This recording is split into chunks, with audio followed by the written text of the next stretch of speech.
এটা সমস্যা আমাৰ সন্মুখত আহিছে পঞ্চায়ত ইলেকশ্যনক লৈ আজি যদি আমি পঞ্চায়ত ইলেকশ্যন ঘোষণা কৰোঁ আমাক এমাহ সময় লাগে পঞ্চায়ত পাতিবৰ কাৰণে আৰু আজি আমি 10 জানুৱাৰীত আজি গধূলিলৈকে এতিয়া আমি বহি আছো গোটেই কেবিনেটখনে যে উচ্চ ন্যায়ালয়ৰ যিগৰাকী ন্যায়াধীশ মহামান্য তেখেতে কোৰ্টত আজি ঘোষণা কৰিছিলে যে আজিৰ ভিতৰত তেওঁ জাজমেণ্টটো দিব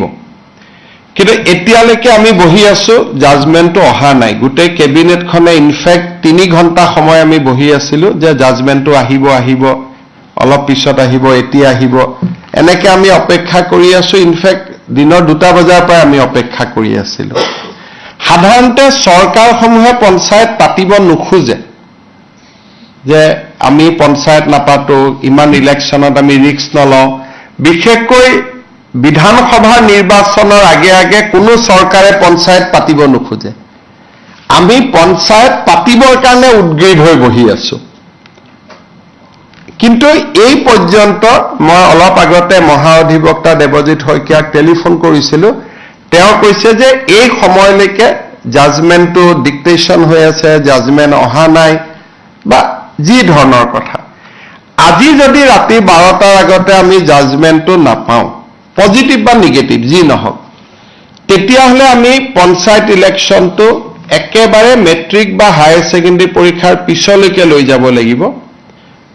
কাৰণ 14 ফেব্ৰুৱাৰীৰ পৰা মেট্ৰিক আৰু হায়াৰ ছেকেণ্ডাৰী আৰম্ভ হ'ব আৰু যদি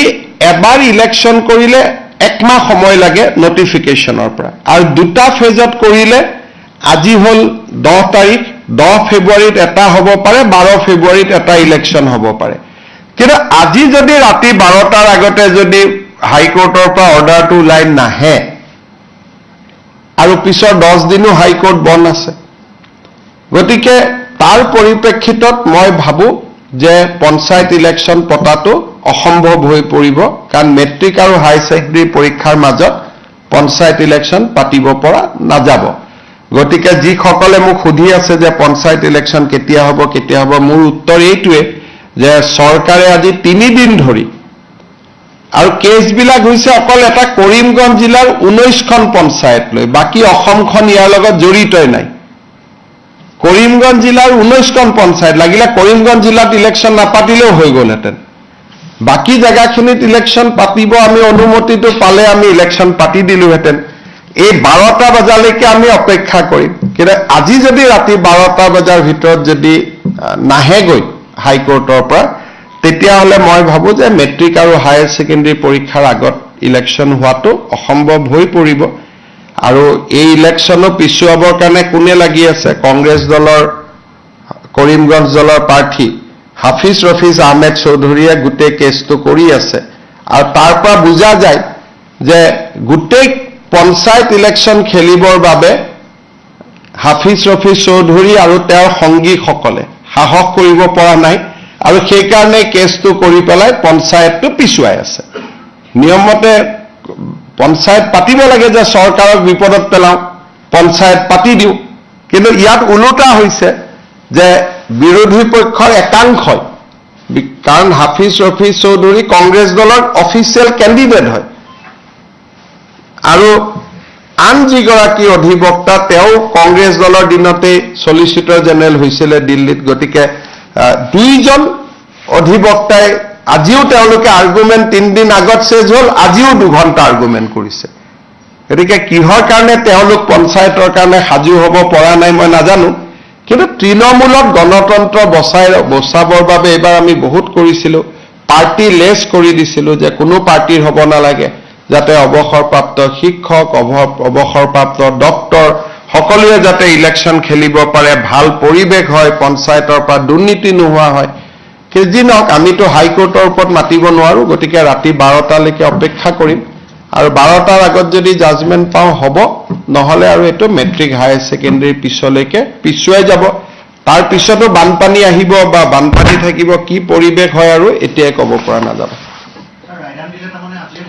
আজি যদি 12টালৈকে মই ইলেকশ্যন কমিশ্যনকো ৰিকুৱেষ্ট কৰিছো যে আপুনি বহি থাকক আমিও বহি আছো কাৰণ পুলিচৰ পৰা ক্লিয়াৰেন্স লাগিব কোনটো ফেজত কিমান ডিপ্লয়মেণ্ট হ'ব ডিজিপিও বহি আছে চিফ ছেক্ৰেটাৰীও বহি আছে আমিও বহি আছিলোঁ যদি 12টাৰ আগত ৰায়দান হয় আমিতো কৰি দিম কাৰণ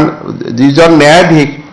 মহাঅধিবক্তাই কোৱা মতে তেওঁ কোৰ্টত কৈ গ'ল যে মই চেম্বাৰত গৈ জাজমেণ্টটো লিখি জাজমেণ্টটো দিম কিন্তু এতিয়াতো 8:45 হ'ল জাজমেণ্টটো আমি হাতত পোৱা নাই যদি 12টাৰ আগত জাজমেণ্ট হয় তেতিয়ালে হ'ব যদি 12টাৰ আগত জাজমেণ্ট নহয় উচ্চ ন্যায়ালয়ৰ বিপক্ষেতো আৰু আমি যাব নোৱাৰো গতিকে তাৰ পিছত যদি জাজমেণ্ট ভাল বেয়া হয় তাৰ পিছত এপিল কৰা বা প্ৰয়োজন সাপেক্ষে সুপ্ৰিম কোৰ্টলৈকেও যোৱা এটা লিগেল সিস্টেমত আমি সোমাই যাব লাগিব ভাল হলেতো কতো যাব নালাগে বেয়া হলে আকৌ ডিভিজন বেঞ্চ সুপ্ৰিম কোৰ্ট এটা দীঘলীয়া প্ৰক্ৰিয়া এটাত আমি সোমাই যাব লাগিব অসম চৰকাৰে বিচাৰিছিল যাতে যিখিনি বিবাদিত জিলা সেইখিনি আমিতো কৈছিলো যে যদি 19খন পঞ্চায়তৰ কথা 19খন পঞ্চায়ত বা সেই জিলাখনেকে কমপ্লিট বাদ দিয়ক আমাৰ এডভোকেট জেনেৰেল তাত আৰ্গুমেণ্টটো দিছে এতিয়া ন্যায়াধীশ গৰাকীয়ে কেনেকে জাজমেণ্ট দিয়ে এতিয়াতো মই দেখা নাই জাজমেণ্টটো দেখাৰ পিছতহে আমি অপিনিয়ন দিব পাৰিম ভাল বেয়া যিয়ে নহওক কিয় আমাৰ মতে নগলে তেতিয়াও কথা কিন্তু আমাৰ ফেভাৰতো যদি যায় আৰু জাজমেণ্টটো কালি পাওঁ তেতিয়ালে ইলেকশ্যন নহ'ব 12টাৰ আগতে পালেহে ইলেকশ্যন হ'ব নহ'লে মেট্ৰিক পৰীক্ষা হায়াৰ ছেকেণ্ডাৰী পৰীক্ষাৰ ইমান ওচৰত গৈ ইলেকশ্যন পাতিলে ছাত্ৰ ছাত্ৰীসকলে সমালোচনা কৰিব গতিকে যিসকলে মোক পঞ্চায়তৰ ওপৰত সুধি আছিলে এইখিনিকে মই জনালো হ'ব